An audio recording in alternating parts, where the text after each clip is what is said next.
Mes chers collègues, dans notre monde devenu interconnecté à l'extrême, le développement du 5e standard de télécommunications mobiles est au centre de l'attention d'un très grand nombre d'acteurs internationaux et les enjeux financiers, économiques, sociaux et écologiques sont colossaux. Si cette future technologie ne risque pas de bouleverser notre manière d'utiliser notre téléphone portable, sauf à nous faire gagner quelques secondes lors du téléchargement lourd, elle va changer en profondeur la manière dont les industries vont se servir de l'Internet mobile. La 5G permettrait, parlons à ce stade au conditionnel, puisque la technologie n'est pas encore opérationnelle à 100%, permettrait d'accélérer si fortement les échanges de données que l'usage des voitures autonomes, de la e-santé, de la robotique et ce que l'on appelle l'Internet des objets exploseront. Mais pour cela, il y a plusieurs étapes fondamentales. La question des fréquences utilisées par cette nouvelle technologie, la question du déploiement du réseau et la question de la diplomatie. La clé de cette nouvelle technologie se situe dans l'utilisation des fréquences les plus élevées du spectre des ondes radio qui permet de transporter beaucoup plus de données que dans la 4G. Mais l'utilisation de ces plages de fréquences pose de gros problèmes. Tout d'abord, il semblerait que les hautes fréquences sont utilisées par l'armée française. Les députés communistes souhaitent savoir si l'État n'a pas discrètement grignoté sur les fréquences militaires pour se faire de l'argent en vendant ces fréquences dans le cadre de la mise en place de la 5G. On a en tête le discours de la ministre Parly à Saclay. Il semble que cette question soit cruciale pour notre souveraineté et l'efficacité de nos forces armées.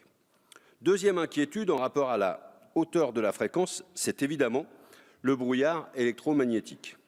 Cette question de santé publique nous semble beaucoup trop prise à la légère et trop souvent éclipsée derrière les considérations de gros sous.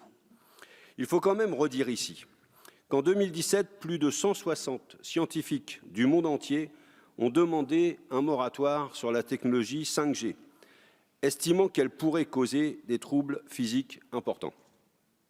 Tout comme la question des perturbateurs endocriniens, il est prouvé qu'une onde ou un pesticide à faible dose ne tue pas. Mais c'est bien la question de la dangerosité de l'effet cocktail et du temps d'exposition que les scientifiques sont incapables aujourd'hui de déterminer précisément. Le principe de précaution serait utile à soulever et le fait de se précipiter pour rester dans la course mondiale à la connexion pose une question qui, semble-t-il, n'a pas fait l'objet d'un débat de société aussi approfondi qu'il le mérite. Pourtant, nous le voyons avec les compteurs Linky, la population française reste inquiète par ce sujet. Et ce risque est d'autant plus important qu'avec la faible portée des fréquences 5G, le nombre d'antennes devra être très important et très densément réparti sur le territoire. Cela va donc ajouter du brouillard à ce qui était déjà une purée de pois. La 3G, la 4G, la Wi-Fi, le Bluetooth et encore les nouveaux compteurs d'eau, de gaz, d'électricité comme Linky qui échangent des données très régulièrement avec leurs infrastructures centralisées via des ondes radio. Imaginons, Madame la Ministre et Messieurs les rapporteurs, que nous sommes aujourd'hui dans un espace type du micro-ondes. Pour cuire ou pour réchauffer une viande, il suffit de mettre une forte dose d'ondes pendant un temps très court. Mais qu'est-ce que ça donne quand on met une petite dose d'ondes avec un temps très long? Peut-être que ça cuit aussi la viande. Je ne vous ferai pas la recette du gigot de 7 heures, mais imaginons que dans les micro-ondes, on peut être les choses. Et moi, je ne voudrais pas être le morceau de viande qui sera cuit au bout de 40 années avec le micro-ondes que vous nous inventez. Mais l'autre problème, c'est celui de la densité d'un tel réseau, c'est l'augmentation de sa vulnérabilité. Car non seulement ce réseau sera dense en termes physiques, avec un très grand nombre d'antennes, mais il le sera aussi en termes virtuels. L'architecture des réseaux 5G sera fragile, car extrêmement décentralisée, et permettra la mise en place d'une virtualisation accrue des cœurs de réseau en lien avec les entreprises qui hébergeront ces données sensibles. La puissance de ces entreprises va s'accroître et renforcer l'aspect géopolitique de cette bataille. Et l'attaque d'un réseau, qu'en est-il à l'heure d'une virtualisation ou d'une décentralisation des logiciels et des données d'entreprise, de l'Internet des objets, des voitures autonomes ou demain des opérations chirurgicales à distance pourrait avoir des conséquences bien plus graves que l'arrêt du téléchargement du film que nous avions envie de regarder dans le train. Et évidemment, le problème majeur qui se pose à court terme, c'est bien sûr celui des entreprises qui construiront ce réseau. C'est là que nous rentrons dans le cœur de la présente loi. Le marché actuel de la 5G se partage seulement avec 5 acteurs majeurs. Ericsson, Nokia, Alcatel, Huawei et Qualcomm. L'apport actuel, qui est savamment alimenté par les États-Unis, porte évidemment sur l'entreprise Huawei. qui doit, par obligation légale, ça a été dit par mes prédécesseurs, collaborer avec les services de renseignement chinois, comme toute entreprise ayant son siège social sur le territoire. Avec l'installation de la 5G par cette entreprise, c'est potentiellement toute l'Europe qui pourrait être écoutée par la Chine. Mais ne soyons pas dupes. Cette psychose américaine sert aussi de diversion. N'oublions pas que les entreprises américaines ont déjà collaboré avec l'Agence de sécurité nationale américaine, la NSA, lorsque nous avons appris, en 2015, que les téléphones portables d'Angela Merkel, de François Hollande et de plusieurs de leurs ministres étaient mis sur écoute par les États-Unis.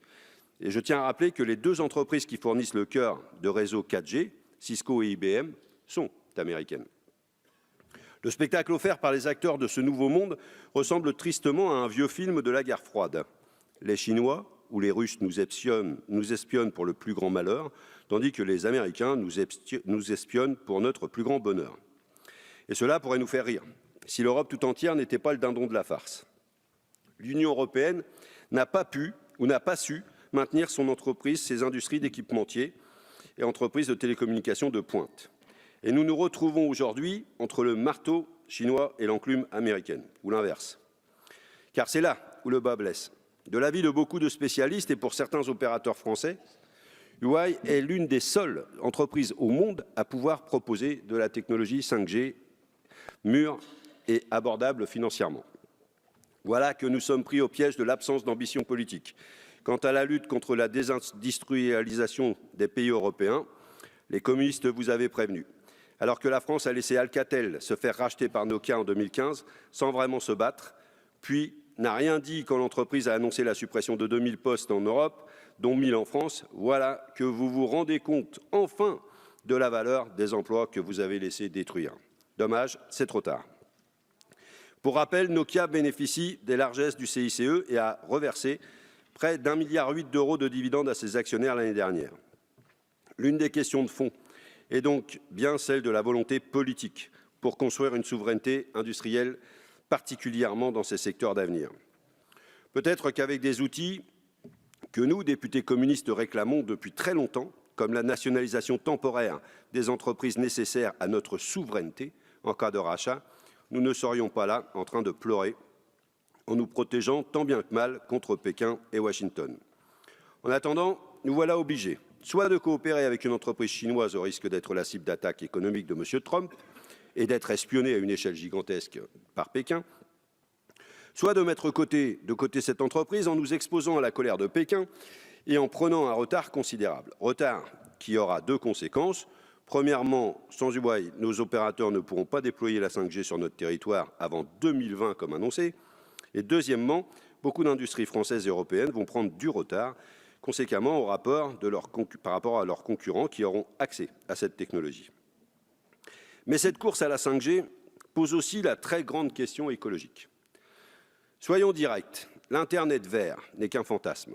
La 5G va augmenter les besoins en électricité, puisque ce besoin est corrélé à l'augmentation des échanges de données, que le renouvellement des téléphones portables compatibles 5G va être nécessaire, sans compter l'Internet des objets qui va exploser les besoins en matériaux rares et polluants dans les batteries et les microprocesseurs qui seront intégrés. On recoupe donc la question de la souveraineté énergétique qui se pose actuellement avec la programmation pluriannuelle de l'énergie que le ministre de Rugy a présentée il y a quelques jours, et la question du consumérisme capitaliste qui nous mène droit dans le mur. Les éléments que nous avons recueillis depuis la Commission, les témoignages de scientifiques, les doutes et les incertitudes qui entourent ce sujet ne permettent plus aux députés communistes de soutenir ce projet de loi autant qu'ils l'ont fait en commission. De plus, sans étude d'impact, nous légiférons à l'aveugle et ce n'est pas acceptable. D'autre part, ce texte contribue à paver la route de la 5G qui, comme je l'ai dit, expérimente à l'échelle planétaire un réseau de communication qui semble aujourd'hui fragile, met en place des fréquences d'ondes dont nous n'avons aucune preuve de leur innocuité et surtout sera un véritable carnage écologique. Je vous remercie.